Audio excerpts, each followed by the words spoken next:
Hello board gamers of the world, welcome again to the Curious Box. It's Christmas time and as you know, we are celebrating it in top form. Today we have a great interview with Portuguese publisher Pedro Pereira from Agie Games. He came to AugustaCon and he spared a few minutes to talk with us about Zura, about HASP and his next projects. Stay tuned because this is a great interview.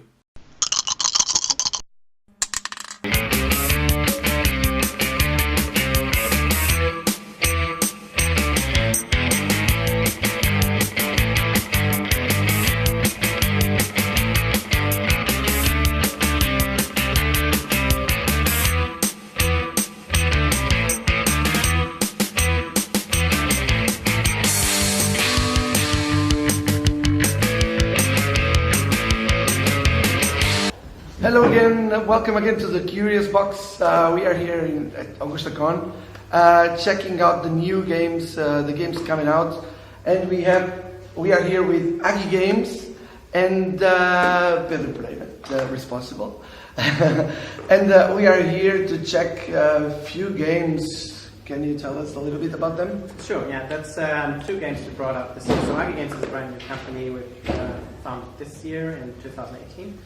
And we decided to start with two small card games, that's Zura and HASP, which we have first launched in Essen, as you know, about a month and a half ago.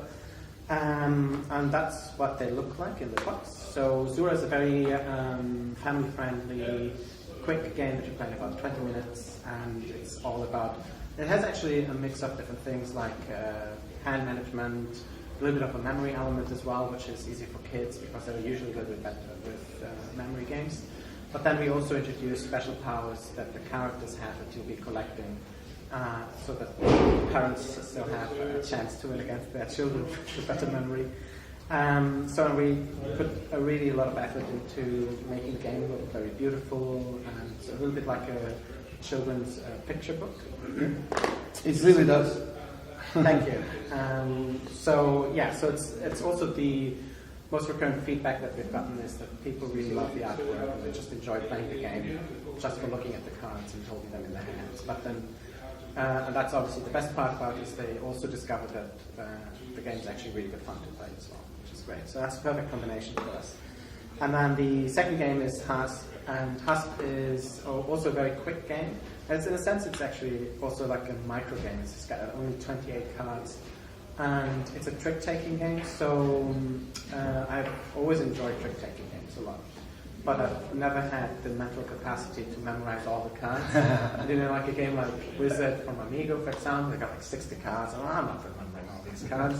So to me, that was perfect because there's only 28 cards here. So very quickly, it becomes very competitive between players. And you can play this team game as well. If you play with 4, then it's 2 versus 2. So that makes it a really quick, fun, pretty brutal sometimes trick-taking game, which is perfect. And again, the artwork is really beautiful. You told me before, I mean, I've been playing both games and you told me there is a universe, because they are both abstract.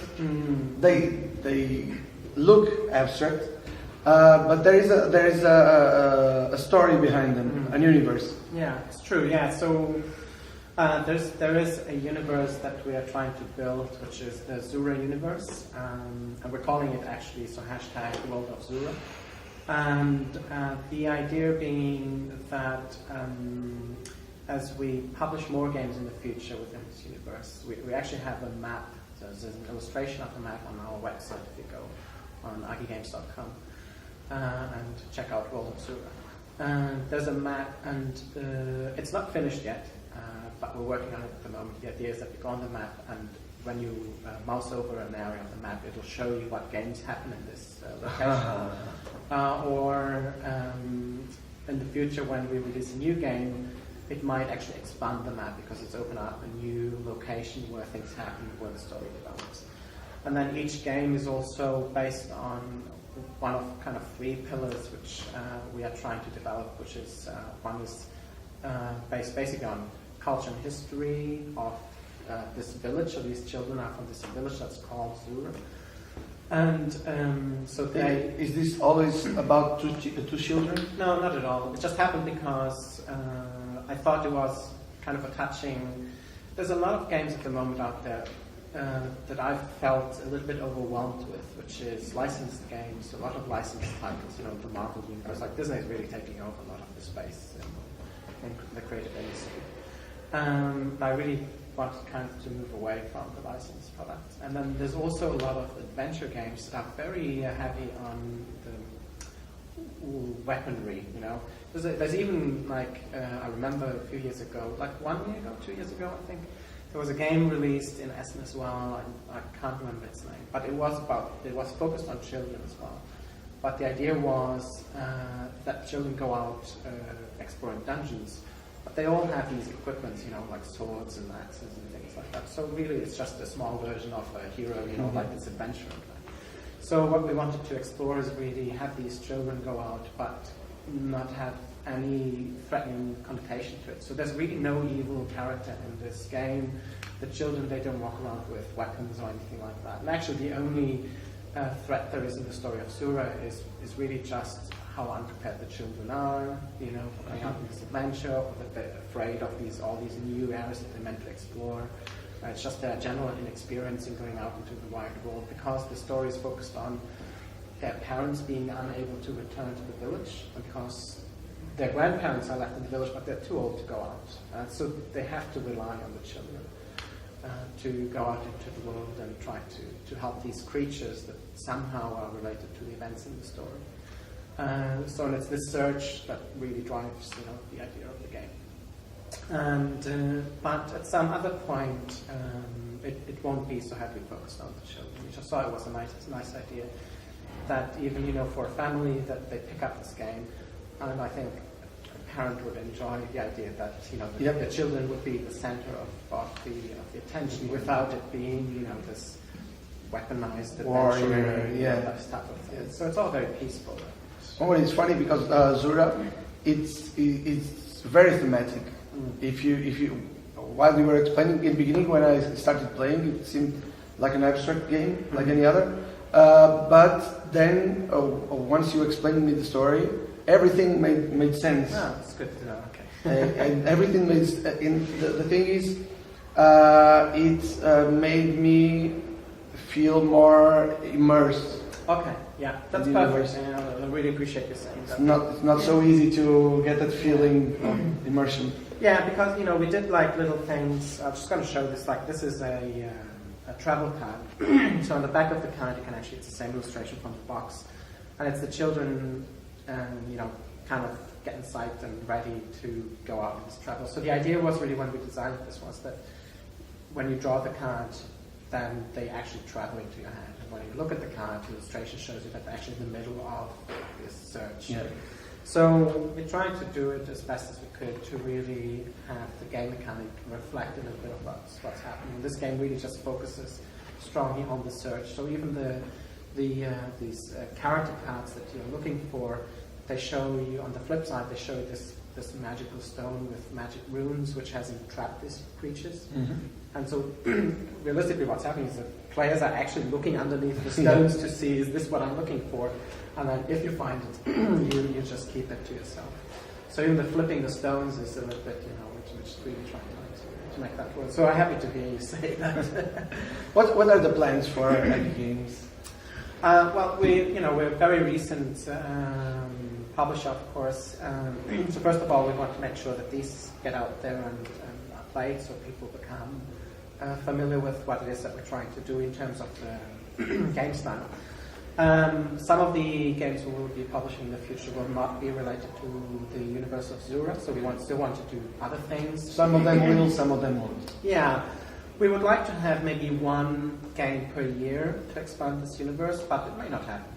It's still kind of an experiment we're doing, and we'll see how people react to it. And we know that, out of all the people that play our games, maybe 99% won't really bother with the story. But if that 1% goes and finds out this map on the website and gets really engaged, I think that's an exciting thing. If we can do that, that'd be great. So yeah, I think maybe 1 or 2 games each year for now, and then one might always be a World of Zura game to explore that. And where are you going to be next after AugustCon? Sorry. So next I will be, and I say I because currently I get with just myself, and so we'll be at the Nuremberg Toy Show in Germany. That's at the end of January. Bleeds over into February. And mostly I will be meeting with other distributors just to go over, some of them we're working with already, so we're just kind of catching up with them and see how things are working out in the market, what we can do to push a little bit further. And then obviously also trying to find a few new distributors for other countries that might be interested in Zura. There's a lot of interest really, but we're still obviously now after early stages. Yeah, because after Essen is really when the games were first exposed, but a lot of people already have everything set for the end of the year. So after Essen, realistically, it's Christmas. Yeah. So nobody is really looking into anything for right now. It's really at Nuremberg that people will decide what they'll take, which they will be getting ready for Christmas 2019. Yeah.